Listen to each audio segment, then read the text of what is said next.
مستفادی يعني دما داویدا دوسیا فؤاد ابراهیم و امیر حامد هاتا بجاندن پاسا چارن دیسا هاتا کرنج برچ حتی انها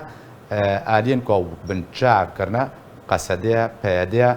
با اشکره چارن ویساوا نابجن لسر راگاندنی او هردو کسیها اف چارن ویساوایش برچ برسه بازن جبانگا مالباتا جما بانگن انا کسی دما کو وکو مرج لسروادانی باز دادن به زلالی برس بینادن کرم کنم مستفادی. بله سپاس سلا پورش درست همون تماشاوانی جانرا. گلک سپاس. براستی وکانجمان اجتماعی کردی دست پیکام در باسی ویدیا وکا کردی ام ببن داخوازن ما هبون وکانجمان اجتماعی زمینک آواب به جبوی دابن باوری ورن آویتن جبوی اف دیالوگ دست پی بکه یکیش وان کافا وکرنا اوفیسا یه انجمن اجتماعی کردی و پارتی کنسته انجمن اجتماعی کردی دا به ترخیص ورن وکرن و کاری خوی سیاسی برندگی آزاد بکن گاوا دوا دخوازا ما وک انجمن اجتماعی کردی چارنویسا واکسی بنچاب گوهاتن گرتن زندانی دا وری دیار کردن جو موکجما انجمانی را جبوی براستی انجمان در باسی وی دیالوگی بو جبوی ملاتی مای کردی نبی جوالا انجمان دبی صدام پرسگیری که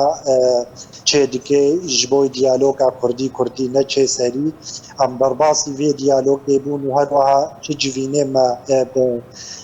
قصدی را هر وها پارتی کیتیان اجتماعی کردی را و هر وها به مبعوث امریکی را ما هر جوینه داخوازا ما چارنوی صافا گرتیه ما اول اسلام نایوا چارنوی صافانی خویا بکه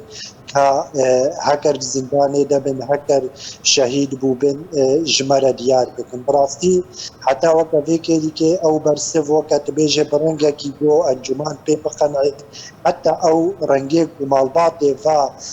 گرتیا پی بقنعی او برسه برنگه کی فرمی انجمانی را نهاتیه دار ما مستفادی خوازم و چند بزنم انا کسی هینا وکو دست پیکا دانستاندنان دیارکردنا چارەنویسە بنچاوکریان یعنی جەمپێدی و قەسەدێ وەکو شەرتی سەرەکە ji بۆی سەرخستنا دانوستاندنان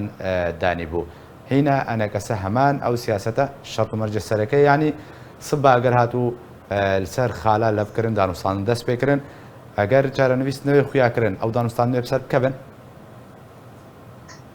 بەلێش خوا ونتەف دەزانین ینی یەکرێزی ئامالا کوردی دوی وەختێ زەحمەت دا پێویستە ji بۆی مڵاتی کورد بەس ئەنجومانە اجتماعی کوردی پێویستە دووبارە تاکید کرد بپەیمان وێ نەچنە سەری بۆ چارەنویسە کەسێ زندانادا و بنچاوی نەوێ دیارکردن ژمە وەک ئەنجومانە نیشتیمانی کوردیرە ji بۆی ئەv مەسئولیەتمەیە ئەخلاقیە و ئینسانیە لە هەمبەر ماڵباتێ ڤان گرتیە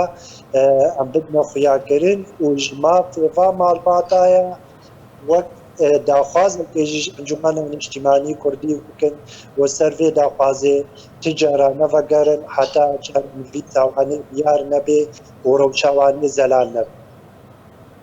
باشە مامۆستەفادی نەها پێویستە چوەرێکردن چ کاروەرێکردن ji بۆی دیارکردنا چارەنویسە گرتیان بنچاوکری وەندابوویێ ji demek û pêdê desthilat ji rejêma Esed wergirtî û heta weke îroj yanî heta niha çi hatêkirin û pêwîst e çiwerêkirin jî dek û çarەnivîsa wa were xuyakirin بەلێش خوا ئەv pirs nedibê ji wek encumana niştimanî kurdî werêgirin ev pirs divê ji aliyê qesedê werêkirin ji bo ew berpirsiyarên di ber vagirtiya de ne encûmanê ev pesîhanê girtin ew li cinek werê damezrandin li cineke serbixwe kesin serbixwe ne girêdayî bin qesedê ve lîkolîn tê bibe دو واگرتیا چارەنویسا wanê xuya bibe û ew kesê berpirsiyar di ber van îsada wer ciza kirin